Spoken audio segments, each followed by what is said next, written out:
It is the YouTube and podcast homes for BamaOnLine.com. It is Thursday night, so of course, it is time for Thursday Night Tide. This time in advance of the Alabama Crimson Tide's upcoming matchup with the Texas A&M Aggies in College Station Saturday afternoon, 2:30 kickoff on CBS. And alongside me this evening, once again, Clint Lamb checking in first, and then we'll be joined by Jimmy Stein coming up in about 25 minutes or so as well.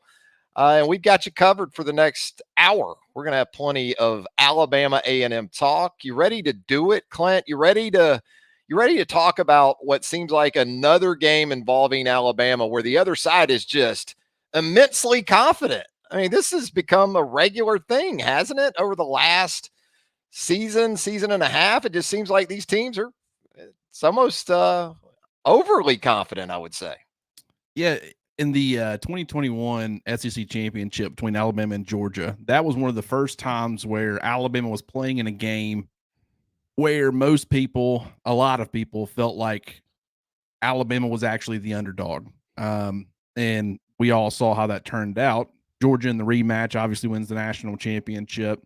That's obviously, that's going to happen in rematches. It's a lot tougher to beat a team twice, but it feels like that was kind of the moment where, all that week. And I remember being excited about the opportunity because most of these games, it's not about Alabama winning. It's about, Alabama. How much is Alabama going to win by? Are they going to cover the spread? Are they not going to cover the spread? What all can go wrong to prevent them from winning big? But you never really were overly concerned about them losing. They lost games. Obviously, they've only had 2 undefeated national championships under Nick Saban, but you never went into those games thinking, reasonably that or confidently that they had a real chance to lose the game. There's been several, in recent times. I mean, Texas felt a little iffy, even though I thought that Alabama could make a statement. But this Texas A&M squad in College Station, it's a different feel. Alabama certainly can win. Obviously, we had the score predictions today, and I'm sure we'll probably talk about that a little bit. But it's not a situation where you're trying to figure out if Alabama's going to cover a spread or not. It's are they going to win, period.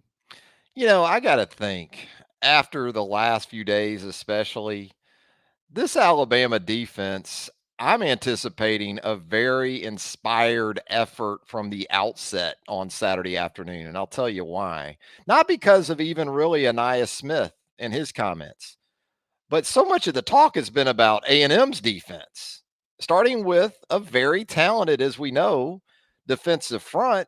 And I touched on this in the practice watch along a couple nights ago that, if you're Freddie Roach, you shouldn't have any trouble motivating your guys this week because they're not even talking about us. They're talking about Walter Nolan. They're talking about Fidel Diggs. They're talking about McKinley Jackson. They're not talking about Jaheim Otis, right? No one's talking about Justin Aboigbe or Tim Keenan. So I'm not sure if Freddie has fed those guys some of that this week. I think it's a good opportunity to have done it. But really, the defense in general, which still, when we talk about the potential to be elite, when I look at these two defenses as a whole, side by side, okay, I'll give you A&M's front. I'll give you their interior guys specifically. But at the edge, at inside linebacker, especially if Deontay Lawson were healthy, and certainly in the secondary, I'm taking Alabama at pretty much every other spot. I don't know about you.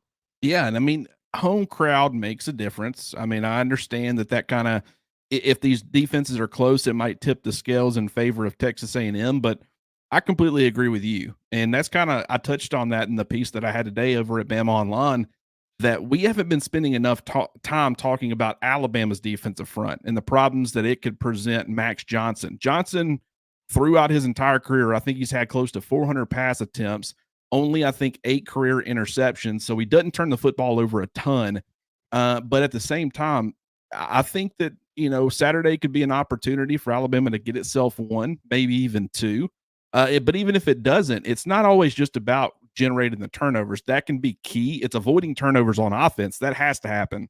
But you can win football games without generating turnovers.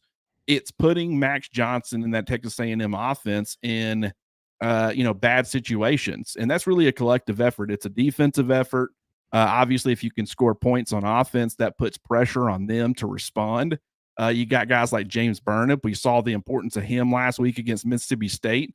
Alabama has to punt on its first drive, pins them on the 1 yard line, and on the next drive, Alabama's getting the ball at the 50 yard line or close to it. And that was simply because of the 67-yard punt that James Burnip had. If you get that kind of collective effort and you put Max Johnson and Texas A&M in some rough situations, I think that could bode well for Alabama's chances to win. Yeah, it's almost as if I'm anticipating at this point that the matchup that we're not talking enough about is what this game could very well come down to, and that's Alabama's front seven against A&M's offensive line, tight ends, the run game with Le'Veon Moss and the rest of those backs. It does remain a question mark, though, a serious question mark in terms of Deontay Lawson and his availability. We've heard from Nick Saban pretty vague in his comments in relation to both Deontay and Terrence Ferguson, the offensive guard, in that they've been able to practice some this week. But that typically isn't the kind of ringing endorsement from Nick that leads to us seeing guys on the field on Saturday. Maybe we will. But if that is in fact the case, uh, boy, that start last week, though, that work together last week in Starkville becomes even more valuable when you talk about Jahad Campbell and Trez Marshall and maybe even a sprinkling of a Texan and Kendrick Blackshire this week. Yeah, I think that for Jahad Campbell, I think it was a great confidence boosting game. Like he wasn't perfect. He's still trying to adjust. Run fits aren't always there, always doesn't finish the tackle. And, he has his issues at times. But for being a first career start, the fact that you had 14 tackles and an interception, I don't know if that's ever happened in the Nick Saban era. I've found some guys who had 14 or 15 tackles. Certainly been some guys that has had 11 or 12 tackles and an interception. Rolando McClain back in the day was one of them, but nobody as far as that many tackles. And it wasn't like Mississippi State was targeting Jahad Campbell. Like that's something that can certainly happen in a game. And a guy who's racking up tackles, you think he's having a great performance, and it's because the opposing offense is trying to exploit that player. That wasn't really the case. I mean, obviously the position that he plays is going to be involved a lot as far as, getting in on some tackles, but I think it was very important for him to be on the road in an environment like, the Cowbells when the Mississippi State's offense is out there. It's not as big of a deal. It's not a big deal at all compared to, what the offense has to deal with going into Starkville. But I will say that as far as just handling the environment against an SEC opponent, I think it was crucial for him. Trezman Marshall's been around for a while. He's certainly experienced. That shouldn't be a problem on that front. But Deontay Lawson, if he could play, which, I don't know if he'll be able to or not, that would certainly provide a big boost. It's not just about playing, though. If he's limited in any sort of way, I think the play of the other inside linebackers, kind of prevents, you putting out an 80%, 85% Deontay Lawson, because if he's a step slow, that can be the key difference because Texas A&M has some explosive skill players, and they're certainly going to try to take advantage of it on Saturday. Yeah, and if they know you have a inside linebacker coming off a lower extremity injury like Deontay's been dealing with, it's not just between the tackles that you have to worry about. Jimbo, Bobby Petrino, these are guys that if you go back over the history of how they run offenses, very good at running backs out of the backfield, not just on checkdowns either. I mean, Jimbo and Bobby Petrino, they'll run wheel routes with those backs and they'll run the rail with those backs and look to hit you vertically in the passing game. And also how they'll go about some things in terms of personnel groupings and formations to get you in some disadvantaged situations with tight ends. That could be an issue. But sure, it'd be great if Deontay can play. But as you alluded to there, you also have to be able to play at a high level in a game like this. And maybe Deontay will be able to do that. But again, I think it's a real positive for Alabama that you've been able to invest into Jahad Campbell, especially of late, because he's been coming off his own health issue. And then Trezman Marshall with the experience there, that's a nice thing to have in your favor if you're the Alabama defense. So we started this whole thing with the defense. I think we may have caught the Alabama fans thinking, oh, they're going to go straight into that offense. They're going to go into this seminal moment for Jalen Milroe as the starting quarterback at Alabama and how much weight is going to be on him. But I think we both know, ideally, it's not going to be all on Jalen Milroe to win the football game. I don't think if it were any other quarterback that Alabama had on the roster, obviously, that would not want to be the approach for the Alabama offensive staff and Nick Saban. So, how do you expect Alabama to come out on that side of the ball and maybe try to set the tone? Is it as simple as we're still going to try to get behind this offensive line? We're going to feature these backs. Um, or do you think you come out and maybe you go max protect, play action fake early, take a shot at this A&M secondary that has given up some explosive plays? Maybe not against teams like Arkansas and Auburn, but go back to that Miami game in week 2 when Tyler Van Dyke averaged 12.5 yards per attempt. Yeah, you can kind of look at it. There's some similarities to maybe Alabama playing Texas last year. Like if you remember going into that game, everybody thought Alabama's going to be able to put consistent pressure. You got Will Anderson, you got Dallas Turner, you got a solid exterior duo of pass rushers. You got some potential there on the interior. With Texas having a young offensive line like they did, several true freshmen starting week 2 of the college football season, you think Alabama's pass rush is going to eat. And so you would think that Texas was going to avoid putting Quinn Ewers in situations like they did early in that game, but they kind of everybody thought they were going to zig and they decided to zag and just lean into it. And they had some early success and created some momentum that way. Obviously, the injury affected things, but they were generating quite a bit of early momentum. I could see Alabama doing something similar and kind of leaning into this fact that, granted, at the same time, I do believe when you look at Texas A&M and Alabama, Alabama would probably prefer that Jalen Milroe be more of a game manager quarterback than maybe his skill set would suggest. A&M's definitely going to have Max Johnson doing as much as it can as far as playing within that game manager role. You believe in your defense, probably against Alabama's offense. You believe in your run game. They got a pretty good run game, a good stable of running backs, and you got some good weapons, in the passing game. So don't put too much on Max Johnson's shoulders. Don't ask him to be Superman. In years past, I mean, Zach Calzada looked like Peyton Manning a couple of years ago. But I don't think that was out by design necessarily from Texas A&M's perspective. But I think going in, if you're Alabama, it's getting Max Johnson out of that game manager role, like forcing him to be uncomfortable, forcing as much on his shoulders as possible. If I'm Alabama, though, up to this point, I think the quarterback design runs have been limited. We've seen more of them in recent weeks, but in this type of game where you're in a hostile environment, you need to stop trying to force Jalen. You really need to lean into what he does well. They've been doing that and dabbling with it a little bit. I think that there's something as far as the pass catchers and wanting to keep your weapons involved in the offense. But in this type of game, it's a win however you can. And if I'm Alabama, I'm relying a lot more on Jalen Milroe running the football. But at the same time, early on, though, I can also see them taking some shots. Yeah, I think the difference too defensively for Alabama, looking at A&M's offense, is that you can actually condense that offense with Max Johnson more so at quarterback than you could with Connor Weigman, who's an absolutely dynamic thrower of the football. Not that Max Johnson can't push the ball down the field somewhat, but he doesn't bring the same energy to all areas of the field like Connor Weigman did or does when he's healthy. So we check in with some of the comments here, and we certainly encourage you to jump in with those.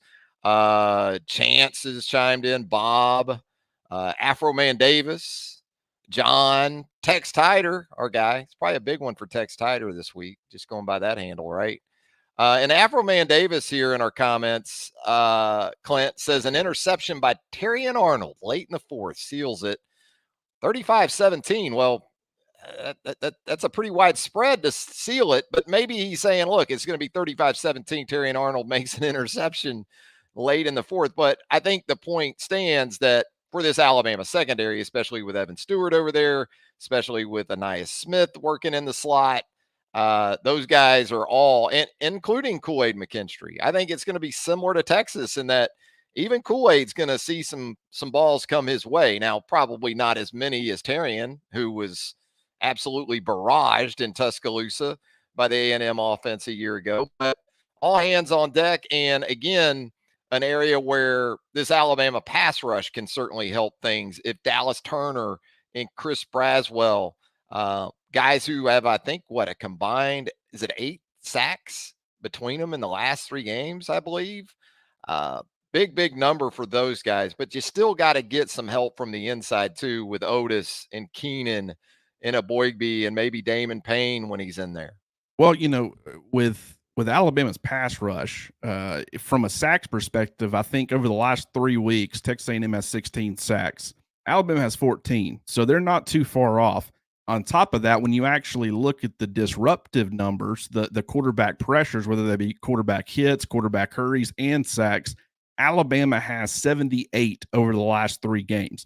Texas A&M sitting at 52. That is a substantial difference. I mean, that's no small thing. And so what that tells you is even though Texas A&M has gotten home a little bit more, Alabama's right on their heels on that front. And on top of that, they've been a lot more disruptive consistently. And so I think that's why this Alabama pass rush can end up having or make a major difference in this football game.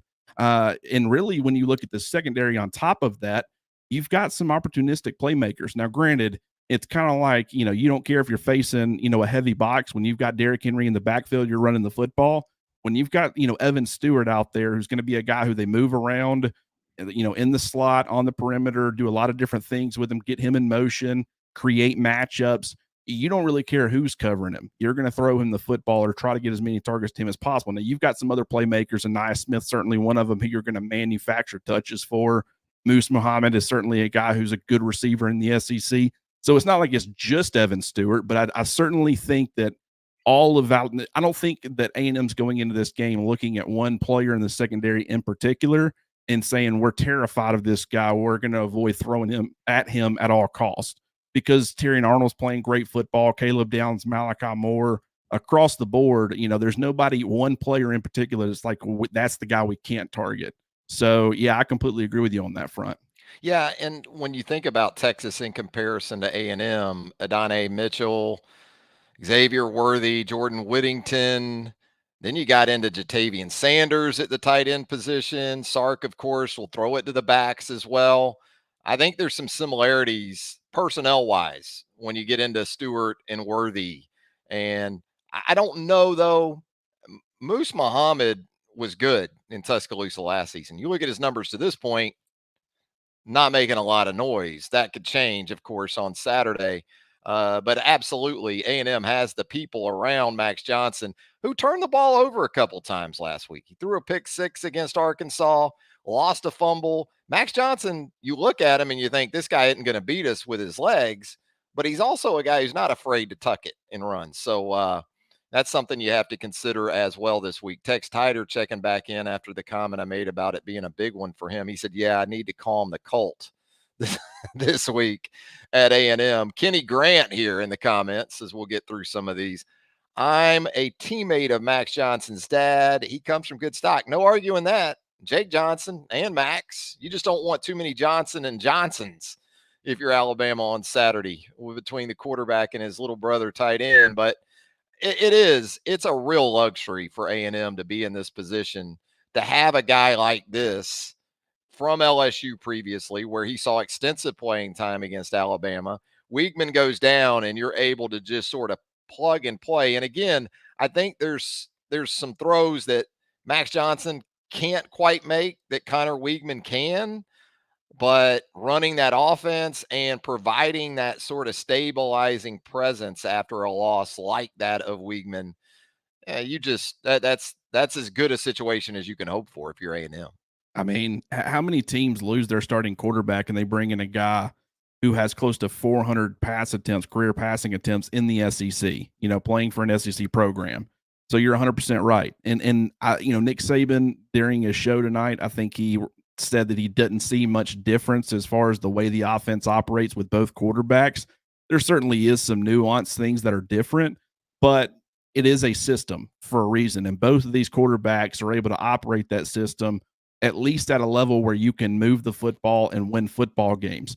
Everybody talks about Bobby Petrino and talks about this offense and the fact that it's scoring a lot of points. It's, we've seen it do some really good things. I also want to remind people that Ole Miss, both before Alabama and after Alabama, against LSU and stuff, they've scored some points and been able to move the football as well. It's just, Grant, I understand that it was in Tuscaloosa. That's a little bit of a different situation. You get the crowd involved and things like that. But this Alabama defense is really good. I don't think we talk about how good it really is. If they go in and shut down Texas A&M and escape College Station with a win, maybe we'll be talking about it a little more. But like I said, and you've said it also, we've focused a lot on this Texas A&M defensive front and the challenges that it will provide Alabama's offense. But really, I think we need to be looking at the other side of that equation too, and saying Alabama's defense can really cause Texas A&M some problems. And one thing about that is it's kind of like in the Ole Miss game, especially in the first half. Really, in the first half, the crowd was the vibe of the entire stadium just felt off. I mean, all the dysfunction on offense, there was frustration mounting, right? And sometimes that frustration can carry down to the field because it's just an entire vibe. The entire stadium's feeling that pressure. If Alabama's defense can do some things to make A&M's offense, struggle early, you might start getting some of that. Now, Alabama did a heck of a job of coming out in the second half and doing some things, scoring some points, and kind of getting the crowd back involved and kind of over that. But if Alabama can, do some similar things, I could certainly see that playing a factor too. Yeah, there's a lot of aspects of this game that are fascinating, and of course, we're not going to get the answers we want until about a little less than 48 hours from now at Kyle Field in College Station. Cunny 035 here in the comments. The OL has gotten better over the weeks, and I really like the way the D is playing. Yeah, as we talked about, the D is playing at a pretty high level. Gave up some rush yards to Mississippi State last week. And that was sort of a continuing theme, too, in terms of opponents running on passing downs. If you go back and you watch the Mississippi State game, a lot of the success and credit to their offensive staff. 2nd and 8, they still ran it. Now, the other side of that is you can say, well, Alabama took control of that game at 14-0 early. And so maybe the way Alabama went about its defense helped Mississippi State in those situations. But it's something we've seen other offenses do too. 2nd and long, 3rd and long. Alabama gets into maybe more pass rush mode, and they're able to hit some runs against this defense. So something to keep an eye on with Jimbo and Bobby Petrino this week. But it should be a lot of fun, no doubt. Let's get to Ron Pruitt real quick here in the comments before we bring our guy Jimmy Stein on with us. Ron says, do we have to get out to about the 40 before we take a play action shot? Alabama has had a tendency to do that in the past. Well, I don't think, Clint, it's just an Alabama thing. You go back and you watch these offenses. Sark, he loves to take shots between the 40s. Lane, same thing. So it's not just a Tommy Rees thing. Now, both those guys were Alabama offensive coordinators in the past, so maybe that's what Ron's getting at. That it's a sort of continuation. But you watch a lot of football, I watch a lot of football.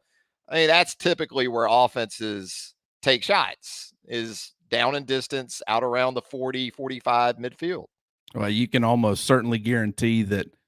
I don't know what the exact numbers are, but if I had to guess, I would say somewhere in the neighborhood of 75 to 80% of the time, after a turnover, if you're anywhere close to midfield, it's shot on first down on that ensuing drive. So that is something that absolutely offensive coordinators have always preferred to do, because the risk reward. Obviously, if you end up having play action, trying to take something deep, that's sort of long developing stuff. If you end up getting sacked, you're not backed up, and now you're not putting your defense in a bad situation. If you're around, midfield, if you take that sack or the drive ends up stalling out, you punt the ball, you put the opposing offense super deep in their own territory, and you hope you can get the football back in that same range, which is why I think that a lot of coaches are willing to take those shots the closer you get.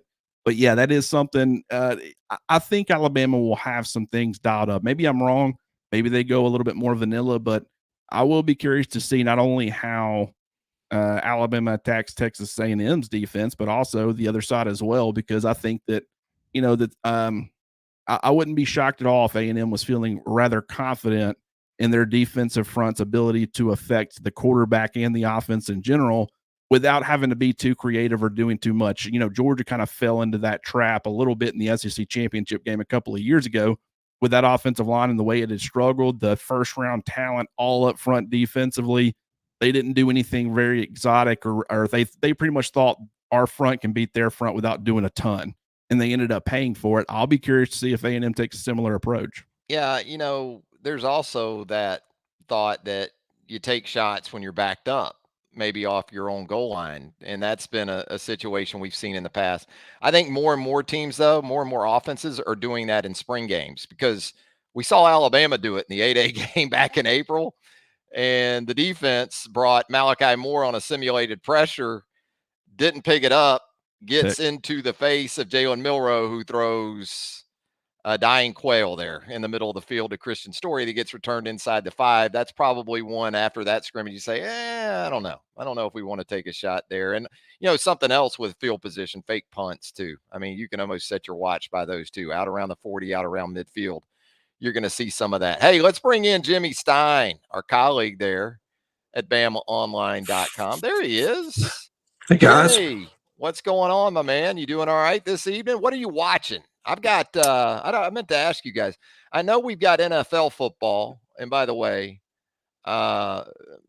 sad news from the NFL as Dick Butkus passes away at the age of 80. Probably resonates more with old heads like Jimmy and myself. But seems appropriate too, though, that the Bears are playing tonight. That's right. One of those things that just sort of aligns. But I got La Tech, Western Kentucky on. That's really that kind of night. Yeah. That's when you're desperate for some college football.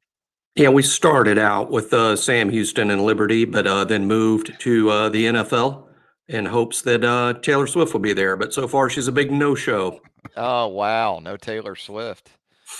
You sound like Mike Patrick with Britney Spears, that Arkansas game. Wasn't it? Or no, it's Georgia. It was the Georgia slightly game more relevant. 2007. Yeah.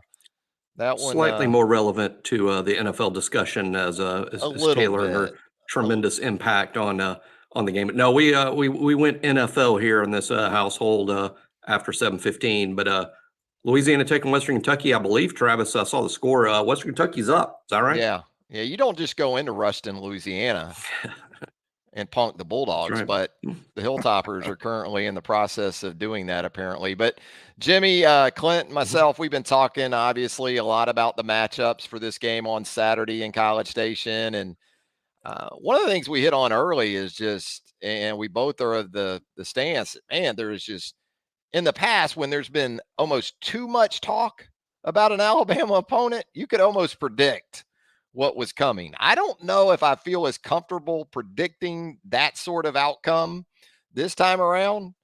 And I know Nick Saban is a guy who talks about external factors and kind of keeping the noise down, but guy, it's reached the point here where you almost think, is this being presented to this Alabama team?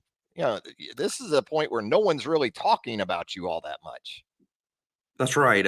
It's, anytime Alabama is favored by 1.5 points, it really feels like Alabama's a significant underdog because it has been so rare that Alabama's only been favored by 1.5 points or in less than a touchdown is very rare, even on the road. So that's new territory, I think, for Alabama fans, certainly over the last few years. And I think that line is reflective of what the talk has been. It's all been about A&M. Clint wrote a great piece about their defensive line and how it's a mismatch, or appears to be a mismatch for our offensive line, the Alabama offensive line that has struggled to a degree. The A&M defensive line is extremely impressive. I think there's a lot of anxiety, to use one of Nick Saban's terms, for Alabama fans. And of course, look, it's a different quarterback situation. It's not only a different quarterback in the sense that, the last time you rolled into College Station, you had Bryce Young, who not only is one of the all-time Alabama greats, he won a Heisman Trophy that season when Alabama rolled in there in 2021. Now you've got not only a different quarterback, but he's very young in terms of experience on the field. He's the least experienced quarterback in the entire SEC that's starting games, and he's replacing Bryce Young, Heisman winner, who was replacing Mac Jones, a first-round pick, who was replacing Tua, a first-round pick, who was replacing Jalen Hurts, a second-round pick, and a runner-up on the Heisman. That it's just different for Alabama fans right now. I think they don't have the same margin for error maybe they used to have. And now you're rolling into a place where you know the defense is good. You know this team plays you well. And they have a quarterback making his 18th start as a collegian, and Jalen's only making his 6th. So there's a lot of reasons to be nervous and anxious and worried about this game. Yet, who's stalking the Alabama sideline? Nick Saban, and that should be what should serve to calm the masses. So you talk about this line. Is that just to you guys, Clint, starting with you, is that directly attributable to the quarterback situation or the perception of the quarterback situation at Alabama? I mean, is that really where it starts? Because Jimmy just outlined, going from Bryce Young to a very inexperienced guy in Jalen Milroe. I think it's a 3-part effect that's causing it. It's the fact that Texas A&M has a really good defensive front. You're going against an offensive line that struggled in pass protection, and you've got a quarterback that's taking unnecessary sacks when he's under pressure. It doesn't even really, sometimes it's not even the offensive line. It's him, rolling into pressure when he really doesn't need to. And then on top of that, it's also throwing in the fact that it's on the road. And so this combination effect of all those 3 factors, it's like that's why there's so many people picking Texas A&M, because that's a really bad combination if you're Alabama. So they've got to do whatever they can to overcome that, limit the impact that has on the game. That's going to be tough to do. You got to have a lot of early down success, keep Texas A&M off balance as much as possible. Defense has to be, if you can, put your offense in favorable field conditions, with, some turnovers or, getting a big time sack when it's first and 10 from the 25-yard line, get a 7-8 yard sack, got to kind of punt it deep a little bit. And then you get yourself starting on like the 35, 40-yard line, 45-yard line, things like that. Those are the kind of situations that you want to try to put your offense in if you can. But I would say that's probably, that kind of the defensive line, the offensive line, the quarterback, and then you throw home crowd into it. That's really what everybody's looking at, in my opinion. Jimmy, it seems like, again, so much of the talk this week has been about matchups that are advantageous to Texas A&M. So give me one that you look at. Maybe it's those edge guys against those A&M offensive tackles. Maybe it's even in the secondary, even with A&M's talent at wide receiver. So make the Alabama fans feel better about at least one matchup that you like for Alabama in this. And other than the head coaches. I'll as even far give you as 2 players and personnel go. Yeah, I'll give you 2. And since we got a little doom and gloom in my last little speech there, but 2 areas that Alabama's got an advantage, I think, are one is extremely vital in any close game, and I'm sure everybody saw on BOL today how close all of us, the whole staff, picked this game. And the scores were all remarkably similar, and again, we don't share throw those. a hat over them, couldn't you? Yeah, we don't share those with each other prior, so except for Charlie. Crazy. Charlie got wild, decided to go 65-point total. Yeah, Charlie went like back to the Mansell AJ matchups. He did. Charlie went arena ball. Charlie went arena ball wild on us. Yeah, with his pick. But the rest of them were close, and Charlie did pick a close game. But the point being, in a close game that's down to the wire, 60-minute game, it's often decided by special teams. And as we know, Alabama's got the best kicker-punter duo in the country. I think Alabama fans will be very confident with Will Reichard getting multiple attempts in this game, maybe even one at the end. I think you'd feel pretty good about it. And, of course, Burnip is developed into one of the best punters in the sport, and he can flip the field and force A&M to traverse the length of the field. So I love Alabama's kicking in this game because so many close games, it just comes down to special teams. But one other X's and O's area where I feel Alabama has an advantage is Alabama's wide receivers. We haven't talked about them very much lately. Only 12 pass attempts last week, and the leading target, the guy that led the team in targets as a tight end, Jermaine Burton, didn't play much, but Burton's had a good year. Isaiah Bond has proven to be a really good player. I think Benson and Prentice are guys that can make plays. I think this Alabama receiver core is good. It's better than people know. And I think they can make plays against this A&M secondary. I like that matchup for Alabama, Alabama's receivers versus their secondary. It's just going to be a little dependent on the offensive line, giving Milroe enough time for plays to develop down the field. And Milroe has shown that he can hit those receivers downfield. So I sort of like Alabama in this game to maybe get a cheap score or two. And I like them to win the kicking game. And you add those two things together, could have a good inning. Yeah, I think that the kicking game, I think the punting game is where you could see a non-offensive touchdown, and not just in returns because of Kool-Aid and Anaya Smith for both these teams. You could see a block. There's some different things that could happen. You saw it the last time Alabama went to A&M, blocked a punt for a touchdown. I guess my concern with Burnip right now is he might be punting the ball too damn good, because I watched Anaya Smith last week a couple times at Arkansas out punted its coverage. He really made them play. So it's not just the specialist, it's these coverage and return unit contributors, the linebackers, the safeties, the running backs, the wide receivers, corners that make up these coverage and return units that have to be really, really good, I think, in that area on Saturday. Well, with that, Clint Lamb, you've been a huge help as usual. We always enjoy our time here with you. We're going to let you move on, maybe get back to that guitar back there. We talked about that before, and maybe probably some Loki in my near future. Probably not something that you guys are very interested in, but I think that's coming. I think that's next on the docket. Okay, well, you do you, and we always appreciate you here on Thursday Night Tide. Appreciate all your great work with us there at BamaOnLine.com, and look forward to catching up again next week. Absolutely, fellas. Good talking to you boys, and hopefully we have something fun to talk about next week. Yeah. Have a good weekend, Clint. We'll talk soon. See you, boys. See you, bud. Off he goes, Clint